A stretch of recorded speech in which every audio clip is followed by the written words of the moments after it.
न्यायासाठी आरक्षण आवश्यक आहे का? घनश्याम साहेबांनी पहिल्यांदा पुण्यामध्ये पुणा पॅक्टचा धिक्कार करत असताना शब्द वापरला की पुणा पॅक्ट में चमचे तयार हुए है. राजकीय आरक्षण मिळालं आणि राजकीय आरक्षण अपेक्षेपेक्षा जास्त जागा दिल्या, पण काय झालं? चमचे तयार झाले. या नोकऱ्यांमधलं आरक्षण आहे याच्यामध्ये कुठेही 10 वर्षाचा क्लॉज नाही आहे. बौद्धांनीच का लढायचं? आम्हाला काही गरज नाही आहे, आम्ही नाही लढणार. संघाचे चमचे आहात आणि संघाच्या चमच्याच्या माध्यमातून संघाची बोली बोलतात की आपण बोलायची का? अरे हो, तुम्हाला नोकऱ्या देतात, पण कुठे देतात याचा हा विचार करा.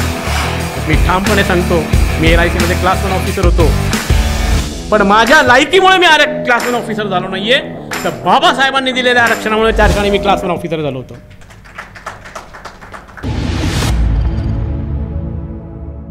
मिलिंद जावळे सर, संचालक, मासिक बहिष्कृत न्यूज, लेखक, दिग्दर्शक, निर्माता. त्यांचं आता मध्येच शॉर्ट फिल्म आली, तर खूप सुंदर शॉर्ट फिल्म होती. त्यांना मी विनंती करतो की त्यांनी आपलं मनोगत मांडावं. मिलिंद जावळे सर. चार्वाकांपासून ते अण्णाभाऊ साठेंपर्यंतचे जेवढे विचारवंत आहे, मग त्यामध्ये भगवान बुद्ध येतील, महात्मा ज्योतिबा फुले, माता सावित्री आहे, माता रमाई, अण्णाभाऊ साठेंपर्यंत जेवढेही परिवर्तनाचे विचारक आहेत त्यांच्या सर्वांच्या विचारांना प्रथमतः अभिवादन. निब्बान न्यूज मीडिया संचालित दैनिक सार्वभौम राष्ट्र यांच्या वतीने आज हा एक परिसंवाद आयोजित केलेला आहे. या परिसंवादामध्ये पहिल्या सत्रामध्ये जो विषय होता तो सरकारी नोकरीतील आरक्षण व त्याचं वास्तव्य. होऊ शकतं की मी पवार सरांनी ज्यावेळेस सांगितलं त्यावेळेस मी नव्हतो, मला यायला उशीर झाला, त्याबद्दल दिलगिरी व्यक्त करतो.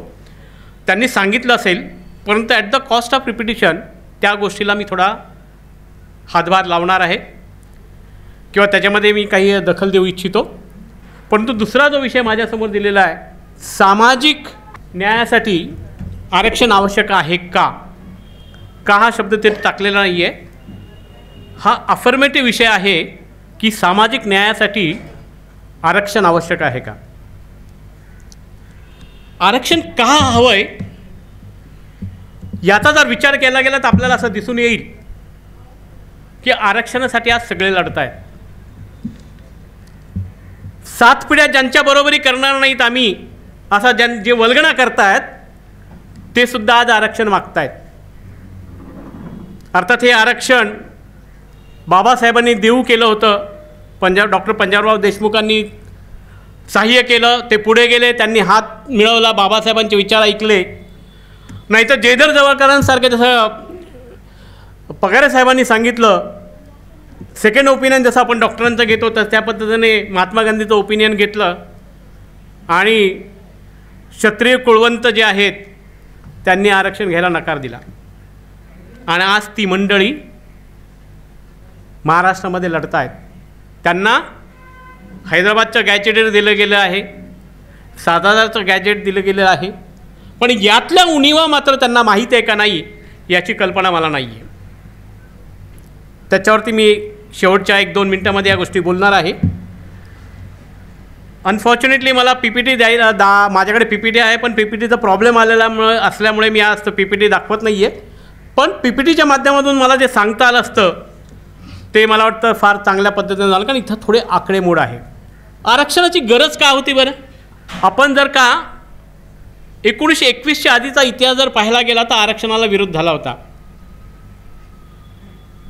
पण नंतर तो आरक्षणाचा विरोध हळूहळू मावळत गेला आणि त्याच्यानंतर आरक्षणाची गरज का आहे हे सांगितलं गेलं. आता हे आरक्षणाची गरज का आहे तर सोप्या आणि साध्या भाषेमध्ये आपल्याला सांगता येईल की सामाजिक न्याय जर तुम्हाला हवा असेल तर आरक्षण आवश्यक आहे. बरं, हा सामाजिक न्याय कोणाला हवा आहे? या देशातल्या शर्माला हवा आहे, या देशातल्या कुलकर्णीला हवा आहे, देशपांडेला हवा आहे का कांबळे म्हात्रे यांना हवा आहे? सामाजिक न्याय का पाहिजे आहे तर हजारो वर्ष जे या देशातल्या मनुस्मृतीच्या माध्यमातून जी न्यायव्यवस्था राबवली जात होती त्या न्यायव्यवस्थेने जे वंचित राहिलेले लोक होते त्या समाजाला आरक्षणाची गरज आहे. तसा आरक्षणाचा इतिहास या देशामध्ये पाहायला गेला तर हजारो वर्षाचा आहे. मंदिरामध्ये आरक्षण आहे हे माहिती आहे तुम्हाला? मंदिरात आरक्षण असतं हे माहिती आहे का? नक्की, कारण आपण मंदिराच्या विरोधातले लोक आहोत म्हणून आपल्याला हे माहिती आहे. परंतु आज अवकळची भाषा बोलणारी जी मंडळी आहेत त्यांना माहिती आहे का? याचाही खुलासा आपल्याला नंतर करता येईल. परंतु या देशामध्ये 100% आरक्षण या देशातल्या मनुव्यवस्थेने आधीपासून दिलेलं आहे. आणि दुसऱ्या बाजूला एक वर्ग असा वंचित ठेवलेला आहे की ज्याला शिक्षणापासून वंचित ठेवलेला आहे. आणि जो शिक्षणापासून वंचित आहे तो सर्वच गोष्टीपासून वंचित राहतो, हे मात्र लक्षात ठेवा. कोणीतरी सांगितलं की बाबासाहेब असं म्हणून गेलेले आहेत, शिक्षण हे वाघिणीचं दूध आहे आणि जो तो प्राशन करेल तो गुरगुरल्याशिवाय राहत नाही. आणि मला वाटतं या देशातल्या बौद्धांनी, या देशातल्या चर्मकारांनी हे सिद्ध करून दाखवलं आहे. मी जाणीवपूर्वक बोलतोय, या देशातल्या बौद्धांच्या बरोबर चर्मकारांनी हे सिद्ध करून दाखवलेलं आहे. त्याचा मी या ठिकाणी उहापोह करणार आहे. या देशामध्ये ज्या ज्या लढाया झालेल्या आहेत, सामाजिक न्यायाच्या लढाया, आरक्षणाच्या लढाया नाही, सामाजिक न्यायाच्या ज्या ज्या लढाया झालेल्या आहेत त्याच्यामध्ये पूर्वाश्रमीचे महार, आत्ताचे बौद्ध आणि चर्मकार समाज फार मोठ्या प्रमाणात आहे. आणि तुम्हाला कल्पना नसेल तर या देशामध्ये विशेषतः पश्चिम महाराष्ट्रामध्ये आणि उत्तर महाराष्ट्रामध्ये जर पाहायला गेलं तर ओबीसी समाज, इव्हन मराठवाड्यामध्ये सुद्धा पाहायला गेलं, विदर्भामध्ये जर पाहायला गेलं तर ओबीसी समाज आणि मातंग समाज सुद्धा आता पुढे सरसावलेला आहे. जे कसबे साहेब म्हणतात की आमचा BA झालेला विद्यार्थी आज बेकार आहे, या ठिकाणी जर पाहायला गेलं तर प्रत्येक समाजामध्ये BA नाही तर कोणीतरी मला वाटतं आधीच्या वक्त्यांमध्ये सांगितलं PhD झालेले सुद्धा आज या ठिकाणी BMCमध्ये तुमच्या बेस्टमध्ये कंडक्टरची नोकरी करतायत. शिक्षणाच्या सोबत तुम्ही स्वतःला काय करून घेतलेलं आहे, विशेष योगदान काय घेतलेलं आहे, हे रणदिवे नावाच्या मातंग समाजातला जो विद्यार्थी लंडनमध्ये जाऊन अभ्यास करतोय त्याने सांगितलं आहे की फक्त बेसिक ग्रॅज्युएशन घेऊन तुम्हाला चालणार नाही आहे, सोबत तुम्हाला कौशल्य अधिपत्य असणार आहे ते शिक्षण घेतलं तर तुम्हाला मिळणार आहे. आता याच्यातली काही गोष्टीचा उल्लेख रिपीट होणार आहे, कारण 26 जुलै 1902 साली राजश्री शाहू महाराजांनी आपल्याला आरक्षण दिलं, 50% आरक्षण दिलं. आणि हे आरक्षण कशामध्ये होतं? नोकऱ्यांमध्ये होतं. एक दृष्टा माणूस होता की ज्याने हे लक्षात घेतलं की या देशातला एक असा वर्ग आहे की तो आर्थिकदृष्ट्या वंचित राहतो आणि आर्थिकदृष्ट्या ज्यावेळेस तो वंचित होतो किंवा आर्थिकदृष्ट्या जो त्यावेळेस दबला जातो तो सर्वच बाबतीत दबला जातो. मी एक निमसरकारी कर्मचारी होतो. मी माझ्या कार्यालयामध्ये पाहिलं आहे, आपली नोकरी गोत्यात तर जात नाही ना, मग बोलायचं कसं? अन्याय झाला तर सहन करायचा पण बोलायचं नाही. हे मी पाहिलेलं आहे. बरीचशी मंडळी तशी असतात, कारण तिथं सगळ्यात महत्त्वाची गोष्ट असते ती आर्थिक बाब असते. माझ्या घरात जर पगार आला नाही तर माझ्या मुलाबाळांना काय चालणार आहे, त्यांना कसं खाणार आहे? पण ती व्यक्ती हा विचार करत नाही आहे की आमच्या बापाने घरामध्ये औषधं पाण्याला पैसे नव्हते, अशी 4 मुलं गमावलेली आहेत, ती आमच्यासाठी गमावलेली आहेत. तुम्ही तुमच्या एका मुलाचा विचार करताय. 18 मार्च 1956 बाबासाहेब आंबेडकर म्हणाले होते मुझे पढ़े लिखे लोगों ने धोखा दिया है. आग्र्याच्या ठिकाणी बाबासाहेब म्हणाले होते काय? मुझे पढ़े लिखे लोगों ने धोखा दिया है. आणि या हाऊसमध्ये जर आपण पाहिलं तर बाबासाहेबांचा तो विचार ऐकून ही मंडळी जी आहेत, मला वाटतं याच्यातलं कोणीही अशिक्षित दिसणार नाही आहे. बरोबर आहे? ही पढ़े लिखे लोक आहेत ते पुढे आलेली आहेत, परंतु काही लोक अजूनही घरामध्ये आहेत. ही मंडळी आपलं कुटुंब पाहण्यामध्ये मशगूल आहेत, समाजाशी त्यांना काही देणं घेणं नाही आहे. आणि ज्यांना देणं घेणं आहे ती मंडळी अशा विचार परिसंवादामध्ये येतात, हजेरी लावतात आणि आपले विचार 4 लोकांच्या समोर मांडतात. मला नाही असं वाटतं की तुम्ही इथं ऐकल्यानंतर घरी बसाल आणि काही कोणाशी बोलणार, कुठेतरी जाऊन चर्चा करणार आहात. ही एक तुमची मानसिक वृत्ती आहे. ऐकायचं आणि 4 लोकांच्या पुढे जाऊन सांगायचं, ही तुमची शक्ती आहे. आणि ही बाबासाहेबांना असे शिकलेले लोक हवे होते. न्यायाच्या गोष्टीकडे मी ज्यावेळेस येत असतो त्यावेळेस मी म्हणणार आहे की या आरक्षणाने काय होणार आहे. तर घटनेचं कलम 14 काय सांगतं, समान संधी. समान संधी दिली पाहिजे. हे आरक्षण समान संधी देतं. हे आरक्षण काय देत आहे, समाजामध्ये तुम्हाला एक समान संधी देते. जोशीचा मुलगा असेल आणि त्याच ठिकाणी कांबळेचा एक मुलगा जर असेल तर दोघंही त्या ठिकाणी कॉम्पीट करतील. पण त्या ठिकाणी तुम्हाला कन्सेशन काहीतरी दिलं जातं. ते कन्सेशन आपलं जे आहेत 16वा भाग जो आपला कॉन्स्टिट्यूशनचा 16वा भाग आहे, 16 भागातले 330 पासून ते 342पर्यंतच्या संपूर्ण याच्यामध्ये त्याचा मी थोडाफार उल्लेख करणार आहे. त्याच्यामध्ये हे कन्सेशन दिलेलं आहे. काय कन्सेशन आहेत, रिलॅक्सेशन इन एज. जे तुम्ही एखादी कॉम्पिटिशन करणार आहात त्यावेळेस तुम्हाला रिलॅक्सेशन मिळणार आहे. 5 वर्षाचं रिलॅक्सेशन SC/STला आहे आणि 3 वर्षाचं रिलॅक्सेशन OBCना आहे. आणि त्याचबरोबर काय असणार आहे, कट ऑफ मार्क असणार आहे. आता या गोष्टीवर आम्हाला जावई म्हटलं जातं, सरकारचे जावई म्हटलं जातं. परंतु एक विचार करा, सामाजिक ज्यावेळेस ह्या गोष्टी मी म्हणतो की सामाजिक न्यायासाठी आहे त्यावेळेस प्रश्न असा पडतो की जोशीच्या मुलाला जे आहेत त्या सर्व सुविधा मिळणार आहेत. काय सुविधा मिळणार आहेत, 2 BHK फ्लॅट असतो, त्यामध्ये हा मुलगा जो असतो निवांतपणे अभ्यास करू शकतो. कुठल्याही प्रकारची अडचण असणार नाही, कुठल्याही प्रकारचा गोंगाट नसणार आहे, कारण तो वेल टू डू सोसायटीमध्ये असणार आहे. त्याचबरोबर दुसऱ्या बाजूला कांबळेंचा जो मुलगा असणार आहे काय असणार आहे, एका झोपडपट्टीमध्ये राहणार आहे किंवा आत्ता वाटलेल्या SRAमध्ये एखाद्या 1 BHKच्या किंवा 1 RKच्या रूममध्ये राहणार आहे. ज्या घरामध्ये 5 ते 6 माणसं असणार आहे त्यामध्ये तो अभ्यास करणार आहे. कॉन्सन्ट्रेशन करायला त्याला अडचण येणार आहे, पण ही अडचण तो दूर करत त्याच्यामध्ये तो त्या ठिकाणी आपलं प्रावीण्य दाखवतो आणि त्या ठिकाणी हे कन्सेशन मिळून तो पुढे जातो. परंतु लेटेस्ट आकडेवारी जर तुम्हाला सांगितली तर लक्षात येईल, 2022-23चा रिपोर्ट केंद्र सरकारने जाहीर केलेला आहे. त्या ह्याच्यामध्ये 2022-23चा जो रिपोर्ट जो DOPTने सादर केलेला आहे त्याच्यामध्ये SCची 3 मुलं रिझर्वेशन ऐवजी जनरल याच्यामध्ये सिलेक्ट झालेली आहेत.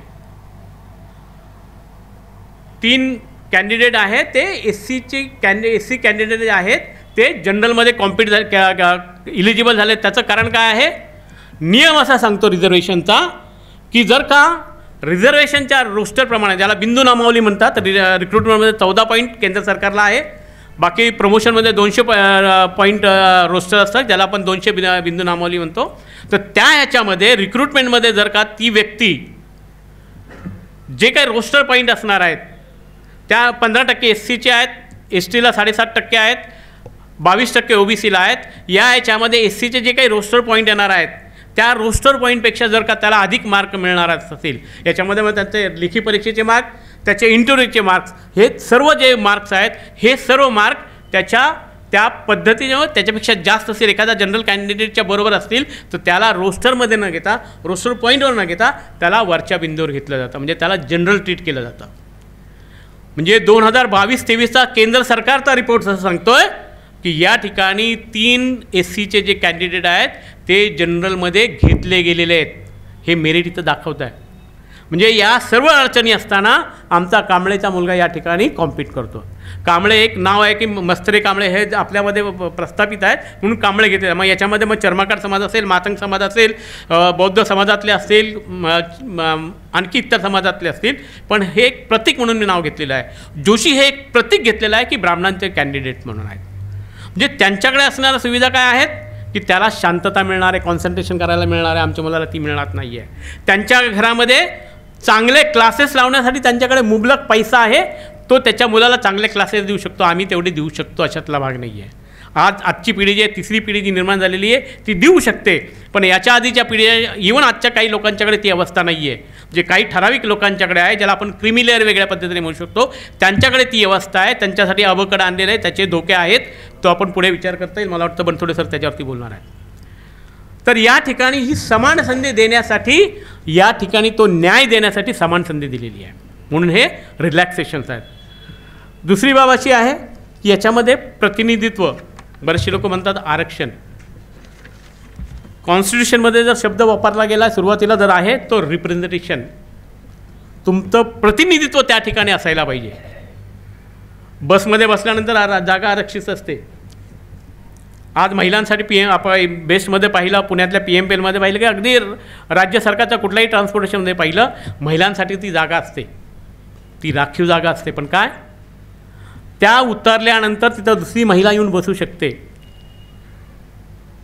पण ती महिलाच तिथं बसू शकणार आहे. काही पुरुष असतात त्या महिलांच्या जागावर जाऊन बसतात, परंतु नियमाप्रमाणे महिलांना त्या दिलेलं आहे. ते त्यांचं प्रतिनिधित्व आहे की त्या ठिकाणी फक्त महिलांना मिळणार आहे. परंतु दुसऱ्या बाजूला एक रिझर्वेशन असतं, जे आपण प्रवासाच्या दरम्यान मग रेल्वेमध्ये करतो किंवा प्रवासामध्ये करतो. काय आहे, मला पुण्याहून मुंबईला यायचं असेल तर मी रिझर्वेशन केलं, मला काय होणार आहे, माझं रिझर्वेशन पुणे ते मुंबई संपल्यानंतर माझं रिझर्वेशन संपलं.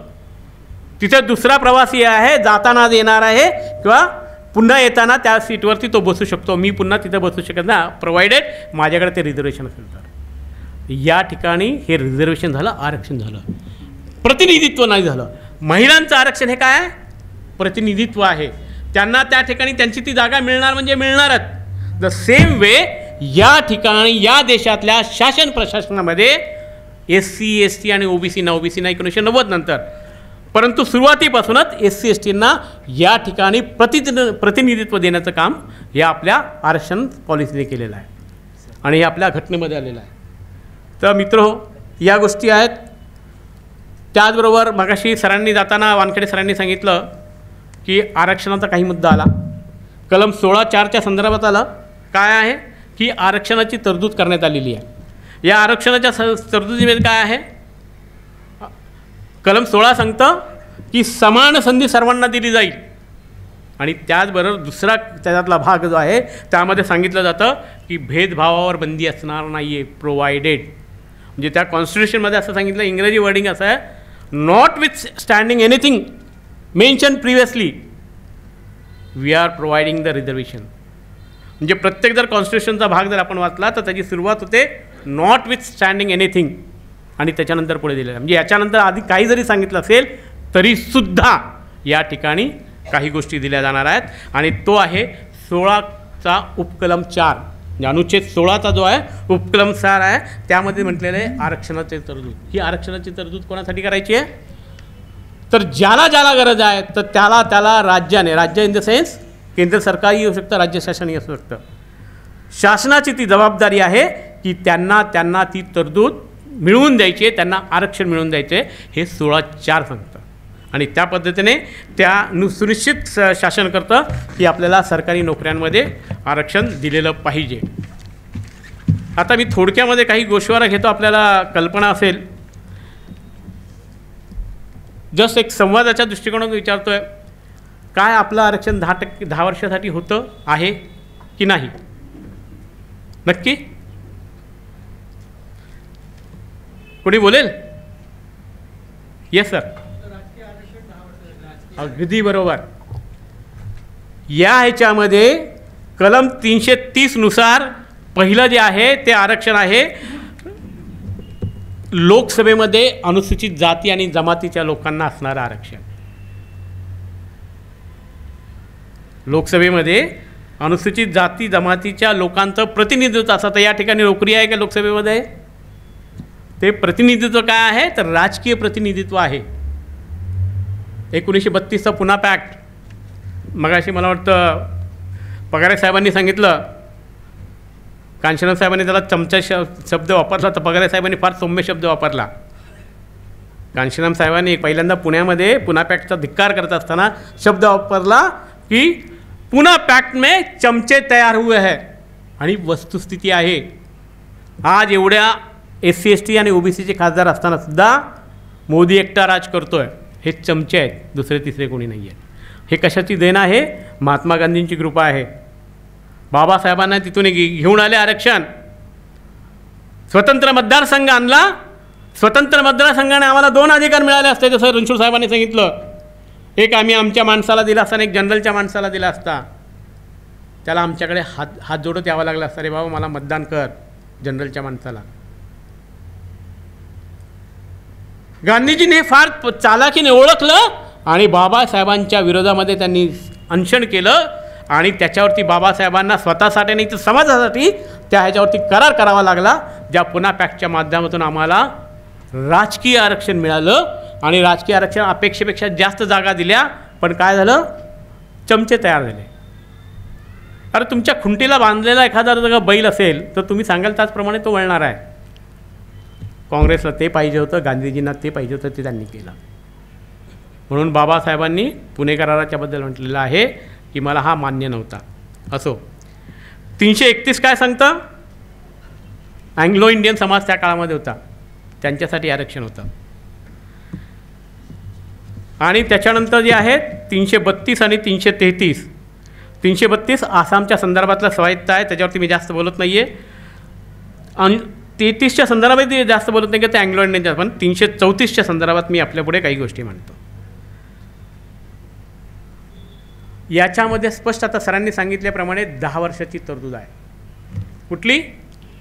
राजकीय आरक्षण अनुसूचित जाती, अनुसूचित जमाती आणि अँग्लो इंडियन लोकांच्यासाठी रिझर्वेशन होतं. ते 10 वर्षाचं होतं. पण आमचे व्हॉट्सअप युनिव्हर्सिटीचे नाही, पण या देशातल्या बामणी कावा असणारी जी RSSची एक टोळी आहे, मी त्याला टोळी हा शब्द वापरतो, त्यांना संघ असा म्हणत नाही आहे, कारण टोळी गैरकृत्यामध्ये नेहमी अग्रेसर असते. आणि ही टोळी जी आहे, संघ नावाची RSS नावाची जी टोळी आहे, ती अशा प्रकारची संपूर्ण जाहिरातबाजी करते आणि लोकांना भ्रमिष्ट करण्याचं काम करते की ते म्हणतात की 10 वर्षाचं संविधानामध्ये सांगितलं आहे, बाबासाहेबांनी त्या काळामध्ये लिहून ठेवलेलं आहे की 10 वर्षाचं आरक्षण दिलं जाईल, आणि तरीसुद्धा हे आजपर्यंत घेत आहे. मित्रो, तुम्हाला कल्पना असेल 10 वर्षाचं आरक्षण आहे. आमचा एकही आमदार, एकही खासदार, आमची एकही संघटना, एवढंच नव्हे तर आमच्यापैकी एकही नागरिक असं म्हणत नाही की आमचं 10 वर्षानंतरचं आरक्षण वाढवा. तुम्हाला कल्पना असेल की 2024 साली मोदी साहेबांनी 10 वर्षांनी हे आरक्षण वाढवलं. 10 वर्षाने आरक्षण वाढवलं. म्हणजे या ठिकाणी, ज्या ठिकाणी त्यांना चमचे पाहिजेत, त्यांच्या म्हणण्याप्रमाणे वागणारे लोक पाहिजेत, त्यांच्यासाठी ते आरक्षण द्यायला तयार आहेत. पण दुसऱ्या बाजूला अबकडं आणून आमच्यामध्ये वाद निर्माण करण्याचं काम ही मंडळी करतात. म्हणजे कलम 334 अशा पद्धतीने आहे. आणि 335 काय सांगतोय? तर 335 सांगतोय की या ठिकाणी सगळ्यात महत्त्वाचं मला वाटतं, या ठिकाणी आपण थोडं कॉन्सन्ट्रेट करायला हरकत नाही आहे. भारतीय राज्यघटनेच्या अनुच्छेद 335 सांगतो की केंद्र किंवा राज्याच्या सेवा पदावरील, एक लक्षात घ्या काय सांगतो इथं, राजकीय आरक्षण नाही आहे इथं. काय कुठलं आरक्षण आहे? तर नोकऱ्यांमधलं आरक्षण आहे. या नोकऱ्यांमधलं आरक्षण आहे, याच्यामध्ये कुठेही 10 वर्षाचा क्लॉज नाही आहे. याच्यासाठी वेगळा क्लॉज आहे. 10 वर्षाचा क्लॉज पण तो वेगळ्या अर्थाने आहे. 10 वर्ष तुम्हाला नोकऱ्या मिळते, 10 वर्षामध्ये शिक्षणामध्ये आरक्षण मिळायचं कुठेही सांगत नाही आहे. कलम 335 स्पष्टपणे सांगतो की या ठिकाणी तुम्हाला सेवा पदांवरील नियुक्त्यांमध्ये प्रशासकीय कार्यक्षमता राखणे आवश्यक असून त्यासाठी योग्य ते तरतूद करून या ठिकाणी आरक्षण देण्यात येईल, प्रतिनिधित्व देण्यात येईल. 10 वर्षाचा कुठेही कालावधी नाही. आता कालावधी 10 वर्षाचा कुठे येतो? मी आता कलम 340 कडे वळण्याआधी या गोष्टीचा थोडा उल्लेख करतो. आणि हे कुठे आहे? 338, 338A आणि 338B या कलमांमध्ये काय दिलेलं आहे की प्रत्येक 10 वर्षाने रिव्हिजन करायचा, अभ्यास करायचा, त्याच्यासाठी एक आयोग नेमायचा आणि त्या आयोगाने त्यांच्या कशा पद्धतीने प्रगती झाली ते सांगायचं आहे. आरक्षण रद्द करण्याच्याबद्दल कुठेही उल्लेख नाही आहे. काय सांगितलेलं आहे की 10 वर्षाने या 3 कलमानुसार अनुसूचित जातीसाठी 338, 338A अनुसूचित जमातीसाठी आणि बी 338B हे ओबीसीसाठी प्रत्येक 10 वर्षानंतर याचं आयोग नेमायचा, या आयोगाने अभ्यास करायचा आणि त्यांच्यामध्ये काय प्रगती झाली याचा अभ्यास करायचा आहे. संविधानामध्ये कुठेही उल्लेख नाही आहे की 10 वर्षानंतर याचा अभ्यास केल्यानंतर ही तरतूद गाळून टाकायची, असा कुठेही उल्लेख नाही. तर मित्र, या गोष्टी राष्ट्रपतींच्या आयोगाच्या अधिकारामध्ये या गोष्टी करायच्यात. 340कडे येत असताना काका कालेलकर आयोगाने सांगितलं, सर्वांनी सांगितलं की या माणसाने राखीव जागा दिल्या पाहिजेत, पण एक शेपूट जोडली की नाही, मी याच्या विरोधामध्ये आहे. आणि त्यांनी वेगळ्या भाषणामध्ये असं सांगितलं, वाईमध्ये एक भाषण झालं, त्याच्यामध्ये असं सांगितलं की याच्यामुळे हिंदू समाजामध्ये तेढ निर्माण होईल, म्हणून याच्या विरोधामध्ये आहे. हिंदू समाजामध्ये तेढ निर्माण होणार आहे म्हणून या आरक्षणाला माझा विरोध आहे. आणि तेच वाक्य जर आपण पाहायला गेलं तर आत्ता सर्वजण जे आहे तीच भाषा वापरतात. काका कालेलकर कोण होते? काँग्रेसचे. लक्षात घ्या, काका कालेलकर काँग्रेसचे, पण आत्ता जेवढे BJP बोलत आहेत की संघाची जी मंडळी म्हणतात त्याच सुरामध्ये बोलत आहेत. परिणाम काय आहे? सांगण्याचं तात्पर्य एकच आहे की ही मंडळी इथून तिथून एकच आहेत. मग तर कम्युनिस्टांमध्ये असो की आणखी कुठेही असो, त्यांची भाषा एकच असते, त्यांना आरक्षणाला विरोध करायचा असतो. 340 ओबीसीसाठी आहे. काका कालेलकरांचा विरोध केला, BP मंडळांनी त्याच्यावरती शिक्कामोर्तब केला आणि ते VP सिंगांनी लागू केला. तुम्हाला असं वाटतं की मगाशी बोलताना आम्हीच का लढायचं हा विषय केला, विषयांतर होईल, पण मी सांगतो आम्हीच का लढायचं. काही वर्षापूर्वी वरळीच्या नाक्यावरती एक बोर्ड लागला होता, बौद्धांनीच का लढायचं. वरळीच्या नाक्यावर एक बोर्ड लागला होता कोरोनाच्या आधी, बौद्धांनीच का लढायचं, आम्हाला काही गरज नाही आहे, आम्ही नाही लढणार. माझा साधा प्रश्न आहे असा, महात्मा ज्योतिबा फुले तुमचे नव्हते, बाबासाहेबांचे गुरु होते, पण ते लढले. शाहू महाराज तुमचे नव्हते, पण त्यांनी बाबासाहेबांना मानलं, आरक्षण दिलं. बाबासाहेब आंबेडकर महार समाजात जन्माला आले, फक्त महारांसाठी नाही लढले. तुम्ही कोण एवढे टिकोजीराव लागून गेलात की तुम्ही फक्त बौद्ध आहात म्हणून तुम्ही स्वतःला म्हणता की आम्ही का लढायचं. ही एक सामाजिक जाणीव आहे. तुम्ही जर एक राहिलात तर तुम्हाला सामाजिक न्याय मिळेल. तुम्ही जर का विभक्त राहिला, जे शासनाचं धोरण आहे, जे अपगडाच्या माध्यमातून आमच्यावर लादताय, त्या पद्धतीने तुम्ही वागताय आणि ही संघाची बोली तुम्ही बोलताय. आणि यामध्ये प्रामुख्याने बौद्ध समाजातले स्वतःला उच्च शिक्षित म्हणून घेणारी मंडळी आहेत. त्यांना आम्ही सांगू इच्छितो की तुम्ही संघाचे चमचे आहात आणि संघाच्या चमच्याच्या माध्यमातून संघाची बोली बोलत आहात. ती आपण बोलायची का? मित्र, एक लक्षात घ्या की या ठिकाणी ही मंडळी ज्यावेळेस अपगडाचे फाटे फोडतायत, आणि याच्यामध्ये भूषण गवई साहेब आहेत, CJ आहेत, पाठीमागचा इतिहास मी काढत नाही, त्यांच्यावरती बूट फिरकावला निंदनीय आहेत. ते बौद्ध आहेत म्हणून मी त्याचा निषेध करत नाही आहे, तर ते या देशाचे CJ आहेत, या देशातल्या न्यायव्यवस्थेतले ते प्रमुख आहेत, त्यांच्यावरती बूट फिरकावला. मग त्या ठिकाणी जर का मोहन भागवत जरी असते तर मी त्या गोष्टीचा निषेध केला असता, कारण ते एक माणसाचीच नव्हे तर त्या पदाची अवहेलना आहे, म्हणून मी त्याचा निषेध केला असता. तेच CJ गवई साहेब मगाशी 7 वानखेडे साहेबांनी 7 विरुद्ध 1 सांगितला, मुळामध्ये 6+1 आहे. कारण त्याच्या आधीचा एक 2004चा विषय आहे, 2024मध्ये दिलेला आहे. जस्ट मी त्याचं नाव आपल्याला सांगू इच्छितो. ही चिन्नाहिया ही केस आहे, ती आंध्र प्रदेश, चिन्नाहिया वर्सेस आंध्र प्रदेश सरकारची आहे. 2004मध्ये सुप्रीम कोर्टाने निकाल दिला. 5 लोकांचे जजेस आहे, 5 लोकांची जजेसची एक बेंच होतं. त्या जजने काय निर्णय दिला, शेड्यूल कास्ट जी आहे ती एक वर्ग आहे, तो होलिस्टिक वर्ग आहे, त्याला विभक्त करता येणार नाहीये. त्याच्यामुळे याच्यामध्ये कुठल्याही प्रकारची तूट किंवा अशा प्रकारची फाडाफोड करता येणार नाहीये. हे 2004 साली 5 लोकांचा जज सांगताय. त्यावेळेस हिंदुत्ववादी सरकार होतं, पण हिंदुत्व मानणारं सरकार नव्हतं. ब्राह्मण्यवाद मान्य करणारं पूर्णपणे ब्राह्मण्यवाद नव्हता असं म्हणणार नाही आहे, पण पूर्णपणे ब्राह्मण्यवाद मान्य करणारं सरकार नव्हतं.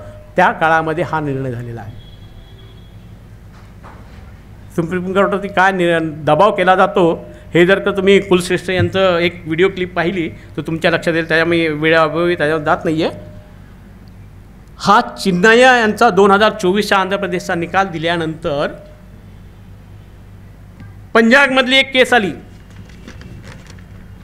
याच अनुषंगाने एक पंजाबमधली केस आली आणि ही केस जी आहे बलविंदर सिंग विरुद्ध पंजाब सरकार, आणि ही केस सुप्रीम कोर्टामध्ये आली.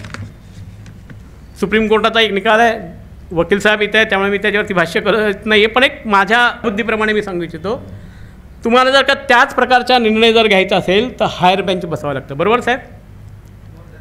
More than that. म्हणजे 5 लोक होते तर 6 किंवा 7 लोकांचं बेंच बसवायचं असतं, आणि 6 लोकांचं एक बेंच बसवलं गेलं, ज्यामध्ये आमचे CJI गवई साहेब त्यावेळेस एक पॅनल मेंबर, म्हणजे त्या कमिटीचे एक मेंबर होते, म्हणजे त्या बेंचचे एक मेंबर होते. समजा चौकेकर साहेब त्या ह्याच्या बेंचमध्ये आहेत, काय तुमची अपेक्षा असणार आहे चौकेकर साहेबांच्याकडून? समाजामध्ये फूट पाडावी असा निर्णय घेतील? गवई साहेबांनी हे केलं, हे किती लोकांना माहिती आहे? लोकांच्यापर्यंत आहे. त्याचे परिणाम आम्ही सुप्रीम कोर्टामध्ये भोगले की ज्याच्या माध्यमातून अबकड आलं. अबकड चांगलं वाईट या गोष्टीचा उहापोह नंतर करता येईल, परंतु ज्या ठिकाणी समाजामध्ये फूट पाडण्याचं काम केलेलं आहे ते या निर्णयाने केलेलं आहे. 2024चा हा निकाल आहे, आणि 1 ऑगस्ट 2000 म्हणजे मे महिन्यामध्ये निकाल येतो आणि महाराष्ट्र शासन 1 ऑगस्ट 2024ला अध्यादेशी काढून टाकतो आणि काय सांगतो? अबकड झालं पाहिजे. अहो, त्या सुप्रीम कोर्टाच्या निकालामध्ये म्हटलेलं आहे या ठिकाणी जाती जनगणना झाली पाहिजे. पगारे साहेबांनी मगाशी सांगितलं, हे आमच्या आईबाप आधीपासून म्हणतायत, तुम्ही आत्ता बोलताय राहुल गांधीजी. जाती जनगणनेचा आदेश जो आहे फार वर्षापूर्वी झालेला आहे, तो कल्पना आहे तुम्हाला? कांशीराम साहेबांनी 1982 साली दिल्लीच्या तालकटोरा मैदानावरती ही घोषणा केली होती, हमें आरक्षण तो चाहिए लेकिन जाति जनगणना होनी चाहिए और जाति के हिसाब से हमें हमारी हिस्सेदारी चाहिए. त्यांचं एक वाक्य होतं, मला वाटतं सगळ्यांना कल्पना असेल, जिसकी जितनी हिस्सेदारी उसकी उतनी भागीदारी. प्रत्येकाला भागीदारी मिळायला पाहिजे. आणि तुम्हाला कल्पना असेल, महिलांच्या राखीव जागाच्याबद्दल या देशातले मीडियाने मायावरती नको तेवढे आरोप केले. आज मायावती भले BJPचे परवाच्या भाषणामध्ये सुद्धा मोदी आपला योगी सरकारचा गौरव केलेला कल्पना असेल, तुम्ही जर ऐकलं असेल, म्हणजे पुढं पॅराडाईम शिफ्ट ज्याला म्हणतो ते मायावतीमध्ये झालेलं आहे. त्याच मायावतीने पार्लमेंटमध्ये उभं राहून सांगितलं होतं, महिलांच्या आरक्षणाला आमचा विरोध नाही आहे, महिलांना आरक्षण 50% मिळालं पाहिजे, पण या आरक्षणामध्ये आरक्षण असलं पाहिजे. तर कुठल्या प्रकारचं आरक्षण पाहिजे होतं? तर महिलांच्यामध्ये असणारा SC ST OBC आहेत ते सुद्धा महिलांमध्ये सुद्धा आरक्षण असलं पाहिजे होतं. ही डिमांड मायावतींनी पार्लमेंटच्या फ्लोअरवर केलेली होती. तुम्हाला कल्पना आहे, हिंदू कोड बिलाला विरोध केला आणि त्याचे फायदे कोणी घेतले? ब्राह्मणांनी घेतले.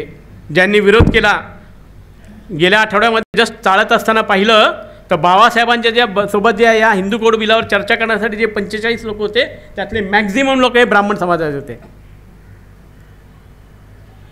बाबासाहेबांच्यावर या हिंदू कोड बिलावर चर्चा करायला ज्यावेळेस बसले होते त्यावेळेस 45 लोक होते, त्यातले मॅक्झिमम ब्राह्मण होते आणि त्यातले काही लोक काँग्रेसचे होते.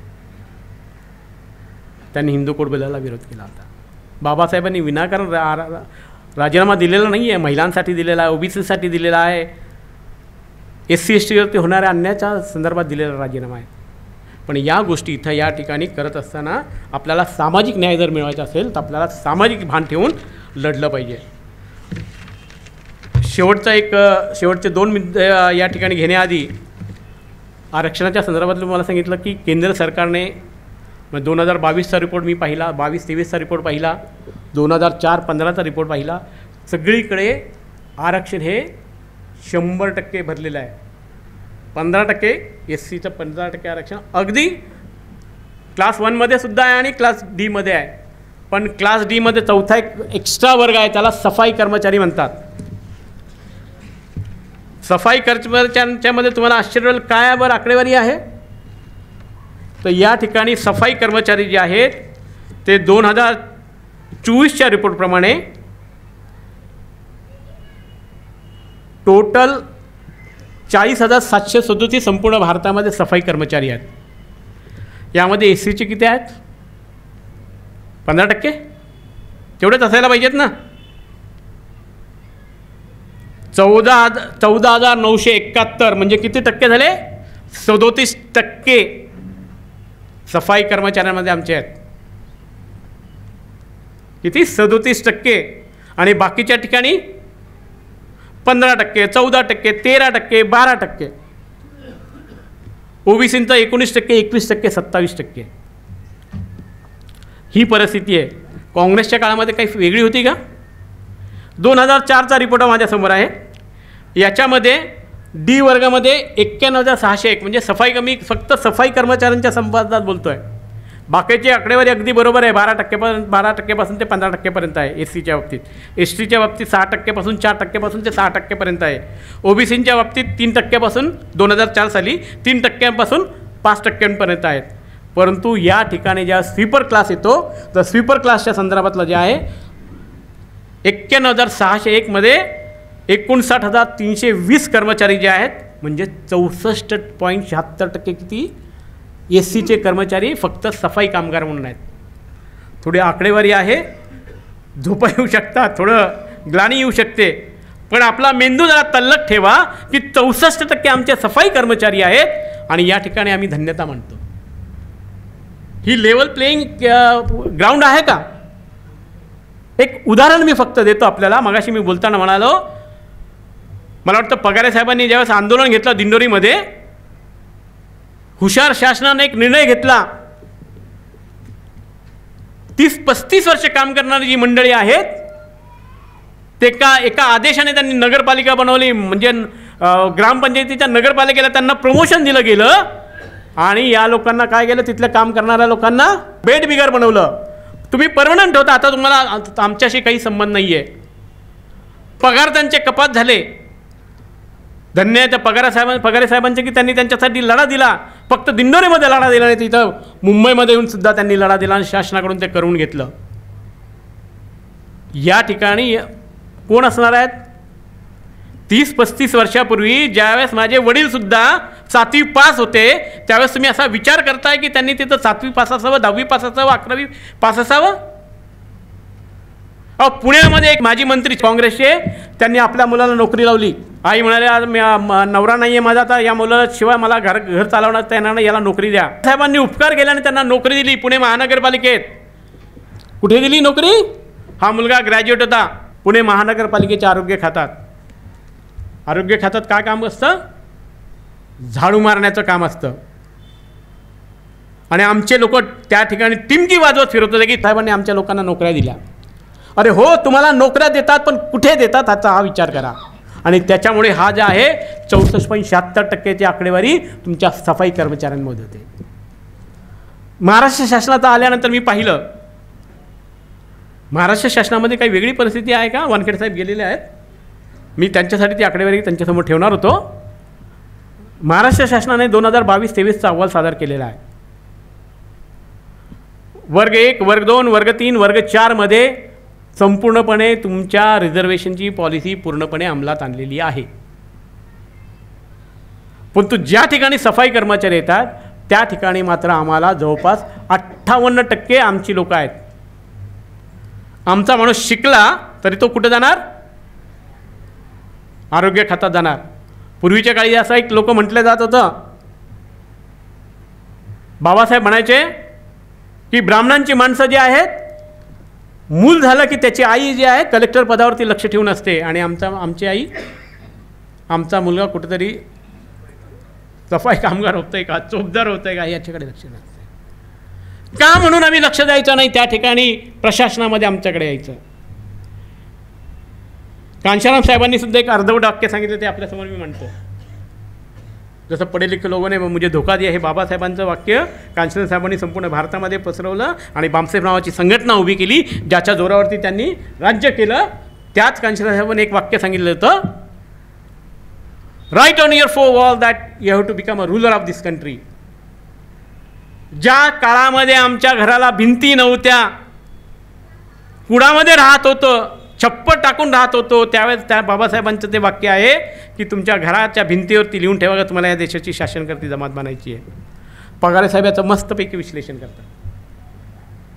एवढंच नाही तर सांगितलं, हे आम्ही अर्धवट सांगतोय लोकांना. एका दुसऱ्या वाक्याकडे मी येणार आहे. शेवटच्या टप्प्यात आलो आहे म्हणून 1-2 मिनटं आधी घेतोय. बनसोडे साहेब तुमचा वेळ घेतो. त्याच्या पुढचं वाक्य होतं, शासन आणि प्रशासनात सुद्धा प्रतिनिधित्व मिळालं पाहिजे. पगारे साहेब बरोबर आहे. म्हणजे या ठिकाणी फक्त राजकीय बाबी बाबासाहेबांनी सांगितल्या नाही आहेत. बाबासाहेबांचा दूरदृष्टी असणारा नेता फारच वेगळा असू शकतो. बाबासाहेबांनी सांगितलं तुम्हाला या देशाची सत्ता मिळवायची आहे आणि त्यांचंच रक्त नंतर एका काळामध्ये असं म्हटलेलं होतं. मी नाव नाही घेत, टीका करत नाही आहे, पण ही फॅक्ट म्हणून सांगतो, आम्हाला इलेक्शन लढवायचे नाही आहेत. राष्ट्रीय पक्ष तर काढला, पण आम्हाला इलेक्शन लढवायच्या नाही आहेत. कुठपत योग्य आहे? अरे बाबासाहेबांनी हयात लढाई लढल्यावर, मग राजकीय पातळीवर असेल, सामाजिक पातळीवर असेल, प्रत्येक ठिकाणी बाबासाहेबांनी लढाई लढल्यात. बाबासाहेब हारले, पण हारले नाहीत. निवडणुकात हारले, पण सामाजिक दृष्टीने ते हारले नाही आहेत, ते विजेतेच ठरलेत.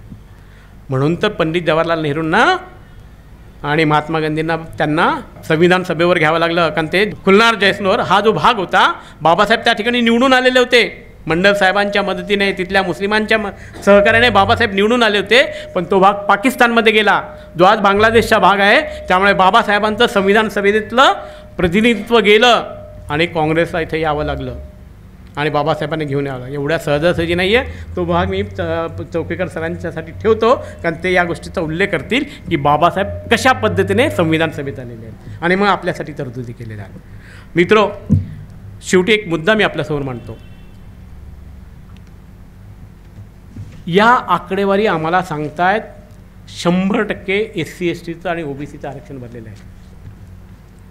मग आम्ही का रडतो आहोत? आम्ही का असं म्हणतोय की सामाजिक न्यायासाठी आम्हाला आरक्षण हवं आहे? का आज आम्ही असं म्हणतो की सरकार निर्णयाचं आरक्षण आजची वास्तव परिस्थिती. आरक्षण मिळालं, मग ते शिक्षणातलं आरक्षण मिळालं म्हणून तुम्हाला आरक्षणाच्या नोकऱ्या मिळाल्या. मी ठामपणे सांगतो, मी LICमध्ये क्लास 1 ऑफिसर होतो, पण माझ्या लायकीमुळे मी क्लास 1 ऑफिसर झालो नाही आहे, तर बाबासाहेबांनी दिलेल्या आरक्षणामुळे त्या ठिकाणी मी क्लास 1 ऑफिसर झालो होतो. माझी लायकी एवढीच की मी SC प्रवर्गामध्ये होतो आणि त्या SCच्या प्रवर्गामध्ये राहिल्यामुळे मला त्या ठिकाणी आरक्षण मिळालं आणि मला त्या ठिकाणी नोकरी मिळाली, म्हणून मी LICमधून branch manager, senior branch manager retire झालो. अन्यथा मी होऊ शकलो नसतो. त्याचं कारण असं आहे की या देशामध्ये मनुवादी मंडळी जी आहेत तुमच्या निवडणूक इंटरव्ह्यूच्या कमिटीवर असतात. याचा भांडाफोड मला करावा लागलेला आहे. स्वीपर क्लासमधलं एक छोटंसं उदाहरण मी पुन्हा मागे जातो आणि सांगतो. दीक्षित नावाचा एक प्रामाणिक, या ठिकाणी तुम्हाला आश्चर्य वाटेल की 68% फक्त तुमचे भरले, ते याचा अर्थ जनरलचे काही लोक भरलेले आहेत. हो, भरलेले आहेत. जनरलचे लोक स्वीपर क्लासमध्ये भरलेले आहेत. पवार साहेब इथं आहेत का गेले? सुपनराव पवार गेले का? ते इन्शुरन्सचे काम करतात, इन्शुरन्समध्ये आहेत, ते इन्शुरन्सची संघटना चालवतात. मी LICचा वेस्टर्न झोनचा अध्यक्ष होतो. वेस्टर्न झोन म्हणजे महाराष्ट्र, गोवा, गुजरात SC ST असोसिएशनचा अध्यक्ष होतो. माझ्याकडे एक केस आली. आपल्या मुलांना स्वीपिंगसाठी काम करताना त्रास दिला जातो. स्वीपिंगमध्ये किती प्रकारची कामं आहेत माहिती आहे तुम्हाला? स्वीपरची कामं किती प्रकारची आहेत कोणी सांगू शकेल? स्वीपिंगची 2 कामं असतात, एक सुकं काम आणि एक ओलं काम. सुकं काम म्हणजे फक्त झाडलोट करणे, टेबल पुसणे, आणि ओलं काम असतं ते बाथरूम साफ करणे, संडास साफ करणे, फरशी पुसणे, याला ओलं काम म्हणतात. आणि तुम्ही जर का त्या कर्मचाऱ्याकडे जाऊन उभा राहिलात, त्या 2 तासामध्ये त्याचा संपूर्ण घाम निघतो, एवढं काम त्या ओलं काम करताना लागतं. LICमध्ये दीक्षित नावाचा प्राणी हा जो होता तो स्वीपर कॅटेगरीमध्ये कामाला लागला. लॅटरल एंट्रीमध्ये कसं आत्ता घेतलेलं आहे, तर त्या काळातसुद्धा लॅटरल एंट्री होती. या दीक्षितला LICमध्ये त्यांनी घेतलं पुणे डिव्हिजनमध्ये, आणि त्याला काम काय द्यायचे? मार्केटिंग मॅनेजरच्या केबिनच्या बाहेर उभं राहायचं, पिऊन टाईप. एमच्या केबिनच्या बाहेर जायचं, मॅनेजर सेल्सची बॅग उचलायची, स्वीपिंगची कामं नाही. मुलांनी येऊन माझ्याकडे तक्रार केली. म्हणतात ठीक आहे चलो. PY जोशी नावाचे ऑफिसर होते, OS होते, त्यांच्याकडे गेलो आणि म्हणाला चल त्याला का नाही काम देत. नाही तो काम करतो ना. म्हणजे हे एकमेकांना कसे पाठीशी घालतात पहा. शेवटी ते जोशीच. आणि खरंच नाव PY जोशी होतं. म्हणजे जोशी फक्त सिम्बॉलिक नाही आहे, त्यांचं नावच PY जोशी होतं. तर या जोशी महाशयांनी मला सांगितलं नाही जावळे तुम्ही असं कसं म्हणू शकता, आम्ही त्याला स्वीपिंगची कामं देतो. असा सडसडीत बांधायचा मुलगा. म्हटलं साहेब त्याने कधी बाथरूम साफ केलं सांगा मला. हा तो करतो. त्याला बोलवलं, विचारलं तू करतोस का रे. म्हटलं हो. त्याला विचारलं दंडा मारण्या प्रकार काय माहिती का तुला. ओल्या कामाला दंडा मारणं म्हणतात. दंडा मारण्याचा प्रकार माहिती का तुला. हो माहिती आहे. काय करायचं. फरशी साफ करायची. बाथरूम संडास हां ते पण करतो. म्हणजे ते उचलता येते का तुला. मी तुला इथं सांगतो की तू उचलून दाखव. तो ओला दंडा आहे तो मारून दाखव. मी तुला मानेन की तू काम करतो आहे. भारतामध्ये 2018 साली मोदी साहेबांनी लेटरल एंट्रीने लोक आणले. PPT दाखवलं असतं तुम्हाला ती नावं वाचून आश्चर्य वाटलं असतं. 2018 पासून यावर्षी त्याच्यावरती बंदी आणली कारण सर्व राजकीय पक्षांनी त्याला विरोध केला. 63 लोकांना लॅटरल एंट्रीमध्ये घेतलेलं आहे. क्रायटेरिया काय माहिती का. 12वी पास लॅटरल एंट्रीमध्ये. फार हुशार मंडळी, तज्ज्ञ मंडळी म्हणून घेतलेले आहेत बघा. लेटरल एंट्रीमध्ये आयऱ्या गेराला घेतलं नाही, तज्ज्ञ मंडळी घेतलेलं. काय शिक्षण 12वी प्लस 12 ते 15 वर्षाचा त्या क्षेत्रातला अनुभव किंवा ग्रॅज्युएशन. मग या ठिकाणी काय आहेत तर ग्रॅज्युएट असेल तर सेक्रेटरी म्हणून आणि 12वी असतील तर डायरेक्टर म्हणून. जस्ट जाता जाता नावं वाचतो आणि शेवटच्या मुद्द्याकडे वळून मी माझे या ठिकाणी बोलणं थांबवणार आहे. डायरेक्टर सागर रामराव कडू, गोविंद बन्सल, हर्षा भौनिक, प्रभू नारायण, मातेश्वरी प्रसाद मिश्रा, हलामंती भट्टाचार्य, मंदाकिनी बलदोई, कपिल अशोक बेंद्रे, शेखर चौधरी, नीरज गाबा, हार्दिक सेठ इत्यादी इत्यादी. या 18 लोकांना 2022मध्ये त्यांचं टेन्युअर संपलेलं. 3 वर्ष किंवा 5 वर्ष अशा प्रकारे दिलं जातं. Which may be extended to 5 years. 2024 डिसेंबरमध्ये या लोकांना पुन्हा 3 वर्षासाठी त्यांनी कंटिन्यू केलेलं आहे. आणि या 63 लोकांमध्ये एकही OBC नाही. राजगुरुनगरामधला एक फक्त मराठा आहे जो पूर्णपणे BJPचा आहे. तेवढा एकच माणूस त्याच्यामध्ये आहे. अदरवाईज सर्व जे आहेत ते ब्राह्मण किंवा क्षत्रिय आहेत. मित्रो, जाता जाता मी एवढंच म्हणेन की हा लढा का द्यायचा आहे. हा लढा यासाठी द्यायचा आहे जर का आम्हाला नोकऱ्यांमध्ये शिक्षणामध्ये आरक्षण नसेल आमच्या मुलांना शिकता येणार नाही. 10वीचं उदाहरण तुमच्यासमोर आहे. सर्वोत्कृष्ट असतानासुद्धा इंटरव्ह्यूमध्ये तिला कमी मार्क दिले गेले. इंटरव्ह्यू या विषयावरती मला बोलायचं होतं पण मी आता बोलत नाही आहे कारण इंटरव्ह्यू एक फार मोठा हत्यार त्यांच्या हातामध्ये आहे की तुम्ही लेखी परीक्षेमध्ये चांगले मार्क जरी मिळवले तर इंटरव्ह्यूमध्ये कमी मार्क देतात. 4 लोकांचं पॅनल असतं, त्यामध्ये एक SCचा माणूस असतो पण त्याला त्याचा माणूस घुसवायचा असतो. त्याप्रमाणे तो चेअरमनच्या प्रमाणे मार्क देत असतो. 8पेक्षा कमी मार्क दिलं तर एक्सप्लेनेशन द्यावं लागतं. 20पेक्षा अधिक मार्क दिले तर त्याला एक्सप्लेनेशन द्यावं लागतं. त्यामुळे ते देत नाहीत. अगदी जनरलच्या माणसाला देत नाही किंवा SC STच्या माणसाला देत नाही. पण 10पेक्षा जास्त मार्क आहेत. परिणाम लेखी परीक्षेमध्ये चांगले मार्क मिळवले तर इंटरव्ह्यूमध्ये कमी असतात. परिणामी आमची माणसं मेरिटमध्ये येऊ शकत नाही. या ठिकाणी शिक्षणाला जर अडचण आली तर आमची मुलं पुढे जाऊ शकणार नाहीत.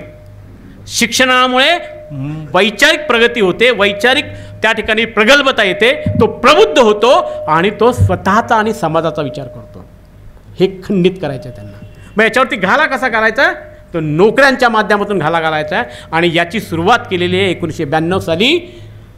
संघाचे प्रमुख ज्यांच्यामुळे बाबरी मस्जिद पडली ते काँग्रेसचे prime minister mister PV Narasimha Rao.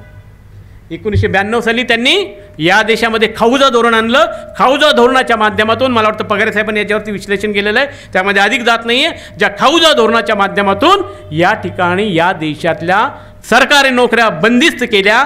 आज आमच्याकडे 2 ते 3 हजार दरवर्षी सरकारी नोकऱ्या येतात, बाकीच्या येत नाहीत. परिणामी सरकारी नोकऱ्या नाहीत, त्यामुळे राखीव जागा नाहीत. राखीव जागा नाहीत त्यामुळे आमच्या मुलांना नोकऱ्या नाही आहेत. हे अबकडल्यांनी लक्ष ठेवा. त्यांच्यासाठी खास हे मी सांगतो आहे, कारण अबकडं मान्य आहे मला. प्रत्येक बाबासाहेबांची कुठेही अशी अपेक्षा नव्हती की फक्त बौद्धांना किंवा महारांना मिळालं पाहिजे. महाराष्ट्राच्या बाबतीत फक्त बौद्धांनी फॅसिलिटीज घेतल्यात, मान्य आहे मला. उत्तर भारताचं काय, दक्षिण भारताचं काय, संपूर्ण देशामध्ये प्रत्येकाने त्या ठिकाणी एससीतल्या लोकांनी आपला वाटा घेतलेला आहे. त्यांनीच हा वाटा घेतलेला आहे ज्यांनी स्वतःला सिद्ध केलेला आहे. आणि सिद्ध करण्याचं कारण होतं त्यांनी शैक्षणिक पात्रता मिळवलेली आहे. फक्त शैक्षणिक पात्रता मिळवलं नाही आहे तर विशेष कौशल्य मिळवलं आहे. आणि त्याचा परिणाम असा झाला की या देशातली काही आपली मंडळं काही पालकांची मुलं जे आहेत ग्रीन व्हॅलीमध्ये काम करतायत. ही तुम्हाला कल्पना आहे? आज अमेरिकेमध्ये अन्ना नावाची संघटना आहे, जी बाबासाहेबांच्या विचाराने चालणारी संघटना. ही सर्व कोण आहेत? ही प्युअरली बुद्धिस्ट लोक आहेत, जी संपूर्ण अमेरिकेमध्ये बाबासाहेबांचे विचार आणि भगवान बुद्धांचे विचार तिथं पेरत आहेत. ही कोण आहेत? तर ज्यांनी शिक्षण घेतलं आहे, ज्या शिक्षणाच्या माध्यमातून नोकरीचा कब्जा केला आहे. फक्त राखीव जागेच्या माध्यमातून या ठिकाणी नाही आहे. आज अभिमानाने मी सांगतो, इथं गर्व असेल किंवा म्हणजे आत्मस्तुती असेल, माझी मुलगी आज ऑस्ट्रेलियामध्ये आहे. स्वतःच्या जीवावर तिने त्या ठिकाणी नोकरी मिळवलेली आहे, रिझर्वेशनवर मिळालेली नाही आहे. पण या ठिकाणी तिला शिक्षणाची संधी मिळाली. या ठिकाणी मी जरी क्लास 1 ऑफिसर होतो, आम्हाला स्कॉलरशिप नाही मिळाली, पण माझ्या त्या पगारामुळे माझ्या मुलीला फ्रीशिप मिळाली. फ्रीशिप मिळाल्यामुळे तिचं चीज केलं आणि त्या चीज केल्याचा फायदा असा झाला की ती तिकडे गेलेली आहे आणि तिथं चांगल्या पगाराच्या नोकऱ्यांवर आहे. ही या शिक्षणाची फायदे आहेत. नोकऱ्यांमध्ये हे पाहिजे, नोकऱ्या झाल्या पाहिजे. जर का आम्हाला खाजगी क्षेत्रामध्ये नोकऱ्या वाढत असतील, सरकारी नोकऱ्या तुम्ही बंदिस्त करून ठेवल्या असतील, लॅटरल एंट्रीच्या माध्यमातून तुम्ही जर त्यांना देत असाल तर खाजगी क्षेत्रामध्ये आम्हाला आरक्षण मिळालं पाहिजे. हे पगारे साहेबांना आपल्याला सांगितलेलं आहे. आणि ही मागणी आत्ताची नाही, फार जुनी आहे. खाजगी क्षेत्रामध्ये ज्या क्षणाला तुम्ही राखीव जागा सरकारी खात्यातल्या बंद केल्यात, इनडायरेक्टली तुम्ही संविधानावर घाला घालायचा प्रयत्न केलेला आहे. तर आमची अशी मागणी आहे, या देशामध्ये जर का सामाजिक न्याय जिवंत ठेवायचा असेल तर तुम्हाला खाजगी क्षेत्रामध्ये सुद्धा आमच्या मुलांना आरक्षण दिलं पाहिजे. हे आम्हाला मान्य आहे की 16(4)चं तत्त्व आम्ही मान्य करतो की त्या ठिकाणी खाजगी क्षेत्राचं नुकसान होऊ नये, म्हणून आमच्या मुलांना कॉम्पिटिटिव्ह एन्व्हायरमेंटमध्ये तुम्ही त्या ठिकाणी नोकरी द्या. आणि खात्रीने सांगतो मी माझ्यावरून उदाहरण द्यायला हरकत नाही आहे. मी LICमध्ये SC/ST असोसिएशनचा मी पदाधिकारी होतो, प्रेसिडेंट होतो. महाराष्ट्र, गोवा, गुजरात मला फिरावा लागायचा. शनिवार रविवार मी माझ्या फॅमिलीला कधी दिला नाही आहे, परंतु माझ्या कामामध्ये कुठल्याही प्रकारची चूक मॅनेजमेंटला दाखवता आली. माझे झोनल मॅनेजर म्हणायचे, नाही जावलेजी आपकी कोई दिक्कत नाही आहे. LICच्या आर्थिक प्रश्नांचा मी अभ्यास करायचो आणि मॅनेजमेंटला सांगायचो. झोनल मॅनेजरला मी सांगितलं होतं, साहेब आपने अगर ये सिंगल प्रीमियम की पॉलिसी को अगर ज़्यादा बढ़ोतरी दी तो एक दिन LIC पर रोने की बात आएगी. आज ती परिस्थिती आहे. LICतले अधिकारी आता रडू लागलेले आहेत. आमच्याकडे ती ताकद आहे बाबासाहेबांच्या कृपेमुळे. बाबासाहेबांनी आम्हाला दिलेलं दान आहे की त्याच्यामुळे आम्ही शिकतोय आणि शिकल्यामुळे आम्ही ज्या ठिकाणी राहणार आहोत त्या ठिकाणी आमचं मिल के पत्तर बी साबित करतोय आणि त्यापुढे आम्ही जातोय. तर मित्रो, शेवटी मी एवढं सांगेन, ठेविली तेसीचे अनंत राहावे, चित्ती असे द्यावे समाधान. हे ज्यांना मान्य आहे त्यांच्यासाठी अशा प्रकारच्या परिसंवादाचा उपयोग नाही आहे. पण लात मारेन तिथं पाणी काढीन म्हणणाऱ्यांची हा परिसंवादाचा योजना आहे. आणि मला वाटतं याच्यासाठी चौकेकर साहेबांचा आणि निब्बान न्यूज मीडियाच्या वतीने संचलित असणारं दैनिक सार्वभौम राष्ट्र यांचे मी या ठिकाणी आभार मानतो. आणि जाता जाता एक सांगतो, आत्तापर्यंत मी खुलासा केला नाही, पण या ठिकाणी मी आपल्याला सांगू इच्छितो, या मुद्द्यावर पगारे साहेबांनी आपल्याला कल्पना दिली. मी जाता फक्त हिंट देतो की Republican Party of India Democratic सोशलिस्टचा महासचिव या नात्याने मी तुम्हाला आश्वासन देतो की ज्यावेळेस या राखीव जागेचा प्रश्न विशेषतः खाजगी क्षेत्रामध्ये असणार आहात त्या ठिकाणी पगारे साहेब आणि आम्ही आपल्यासोबत आहोत. ज्या क्षणाला आम्हाला गरज बसेल त्यावेळेस आपण सुद्धा आमच्यासोबत राहावं ही अपेक्षा ठेवून या ठिकाणी माझे शब्द संपतो. जय भीम, जय संविधान.